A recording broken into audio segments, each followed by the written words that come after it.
کشمیر کے حوالے سے میں خصوصاً یہ عرض کروں گا کہ کشمیر اس وقت صرف یوں نہیں کہ قانون کے ذریعے سے کشمیر کی حیثیت ختم کر دی گئی ہے، بلکہ کشمیر کو مسخ کیا جا رہا ہے۔ کشمیر کا کلچر، کشمیر کی جمعیت، کشمیر کی حیثیت سب کچھ نابود کیا جا رہا ہے، اور یہ باتیں نہ میڈیا پہ آ رہی ہیں، نہ کشمیر کے اندر سے کوئی ان باتوں کو باہر پہنچا رہا ہے۔ وہ تو اندر مشکلات کا شکار ہیں، لیکن باہر بھی جو کشمیر کے نام پر فنڈ لیتے ہیں وہ بھی خاموش ہیں۔ ایک مسئلہ تو یہ ہے کہ کشمیر میں منشیات کی بہت بہتات ہو گئی ہے۔ ایک سابقہ رپورٹ میں نے پڑھی ہے، چند سال پہلے تک، یعنی 10-15 سال پہلے تک کشمیر بھر میں، پوری ریاست میں، اب رپورٹ کے اوپر ہے صداقت یا جھوٹ اس کا کہ وہ درست ہے یا نہیں، یا کشمیری اس کی تصحیح کر سکتے ہیں، کہ پوری ریاست میں ایک صرف شراب کی دکان تھی، یا سری نگر میں ایک شراب کی دکان تھی۔ اب اس وقت ہر گلی میں اور ہر جگہ پر انہوں نے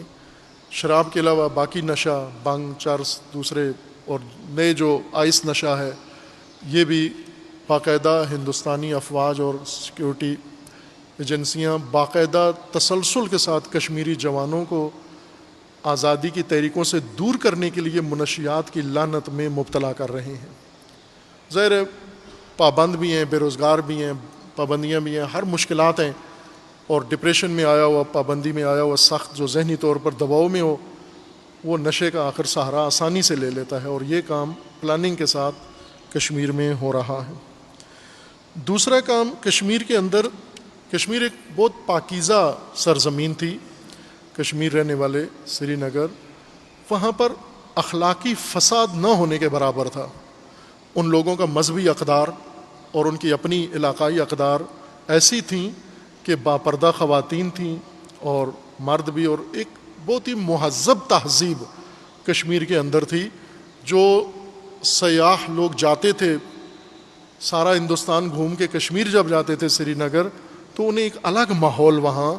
دیکھنے کو ملتا تھا۔ لیکن اس وقت ہندوستان کی پالیسی یہ ہے کہ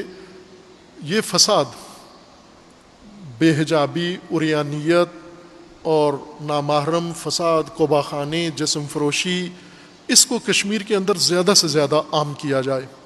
ہندوستان کے دوسرے علاقوں سے ایسے عناصر فاسد کشمیر میں لا کر، اور تاکہ کشمیری خواتین کو اس میں آلودہ کرنے کے لیے کوششیں کر رہے ہیں۔ اور علماء، جوانان، بالخصوص جوانوں سے میں زیادہ عرض کرتا ہوں، علماء کو احتراماً عرض کر رہا ہوں، جوانوں کو تاکید کر رہا ہوں کہ آپ یہ منشیات کے خلاف باقاعدہ قیام کریں، نہ پھیلنے دیں، کسی کشمیری کے منہ نہ لگنے دیں منشیات، نہ شراب پیے، نہ چرس پیے، نہ بھنگ، نہ آئس، خود روکو، ان بیچنے والوں کو رسوا کرو، بھگاؤ وہاں سے۔ اسی طرح اخلاقی فساد خواتین کے اندر جو پھیلانے کی کوشش کی جا رہی ہے، یہ بھی آپ کے جہاد کا حصہ ہے۔ ورنہ اگر آپ یہ کہو کہ فقط فوج کا مقابلہ، ہندوستانی فوج کا مقابلہ کرنا جہاد ہے، تو جب آپ فرض کرو ہندوستانی فوج سے کشمیر چھڑا لیتے ہو، لیکن کشمیر کا جوان منشیات کا عادی ہو چکا ہو، کشمیر کے ناموس، اس کی عزت لٹ چکی ہو، کشمیر کا اسلامی تشخص برباد ہو چکا ہو، اس میں فرقہ واریت آ چکی ہو، اس میں تعصب آ گیا ہو، اس میں مسلمان سے نفرت کر رہا ہو، تو اس آزادی کا پھر کیا فائدہ ہوگا؟ لہٰذا اتنی آزادی جتنی ہی اہمیت ہے اپنے ان اقدار کو محفوظ کرنا، اپنی نسل کو محفوظ رکھیں۔ ان کا سخت امتحان ہے اہل کشمیر کا، مجھے معلوم ہے یہاں بیٹھ کر یہ بات کرنا بہت آسان ہے، لیکن کشمیر میں جا کر اس بات پر عمل کرنا بہت دشوار ہے۔ لیکن ابھی انہوں نے تاریخ میں، 70 سالہ تاریخ میں ثابت کیا کہ تھکنے والے نہیں ہیں،